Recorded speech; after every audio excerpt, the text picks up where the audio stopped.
Okay, welcome back to the third instruction sheet on building your platform prototype. This first of three videos is going to deal with creating an exit and a win screen for your player to go to once they've completed your level. So completing the exit is quite simple.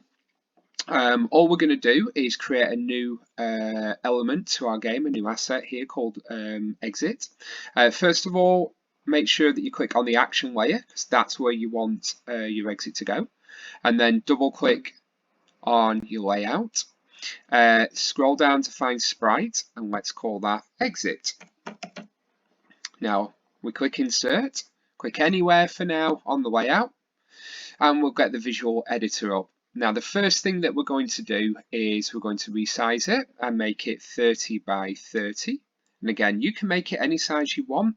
For the purposes of this demonstration, I'm going to make it slightly smaller than our players and enemies. Click OK.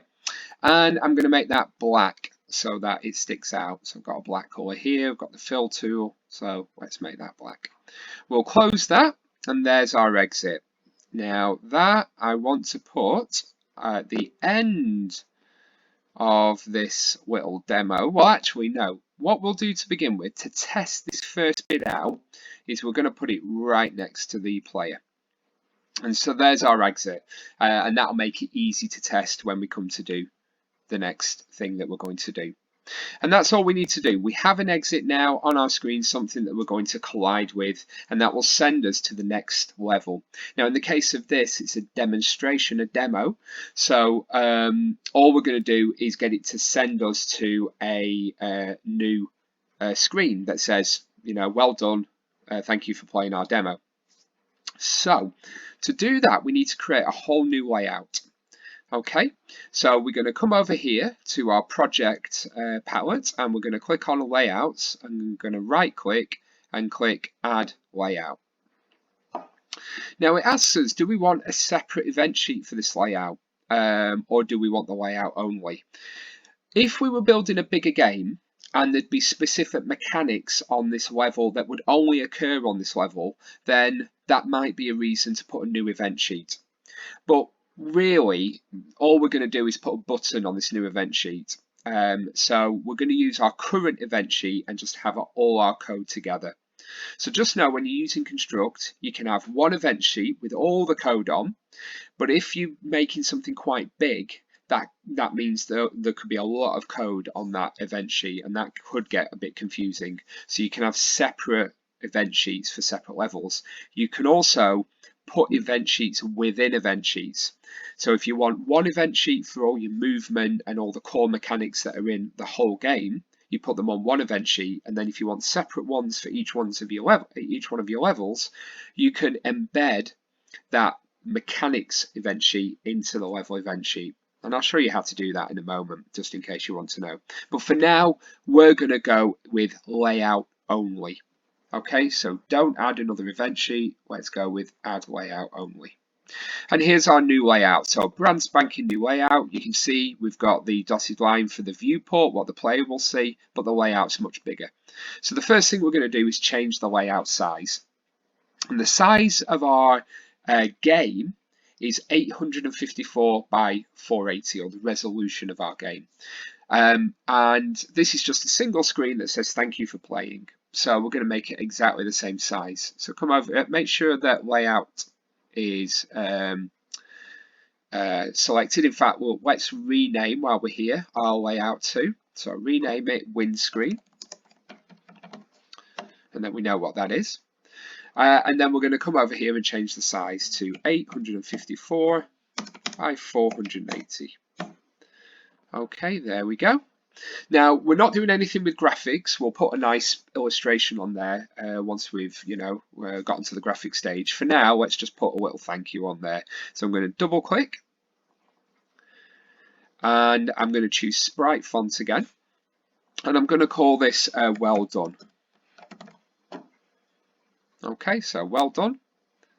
Insert, and let's just click on there. Now that opens the Sprite Font visual editor. We'll close that. We don't need that for now. We'll make it black. So if you come over to the left hand side here and change the color, can make it black. And we're going to enter some text. So again, come over to the left, make sure that's highlighted. Come over to the left and click where it says text. And let's say, well done. Thank you for playing my demo. Full stop. And click OK. Now we'll have to make that box a little bit bigger. So let's just drag that out there. And let's put that reasonably in the middle. Again, we don't have to worry too much because we're going to redo all the graphics. So we have our windscreen now. So let's go back to layout 1. Now what we want to happen is when the player hits the exit, it goes to the windscreen.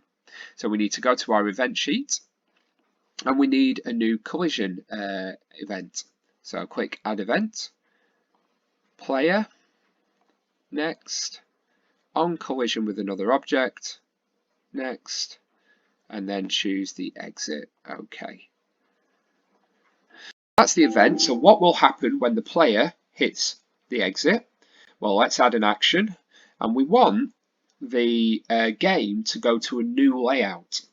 So it's not to do with any object. So we click on System, click Next, and if we scroll down near the bottom, we've got these layout options here. We'll go to Layout and click Next. And at the moment, it's called Layout 1. We'll rename that in a moment. But Layout 1 there and click Done.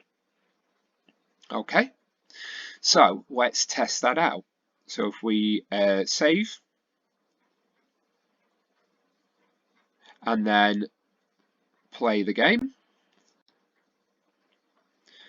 Now, if I move towards and hit the exit, it should take me to the windscreen. No, it's just restarting layout. Okay, so I've made an obvious mistake there. Let's look at the code again. Of course, we've told it to go to layout 1, which is the level. That's incorrect. That needs to be windscreen. Click Done and try again. So let's resave that and click OK.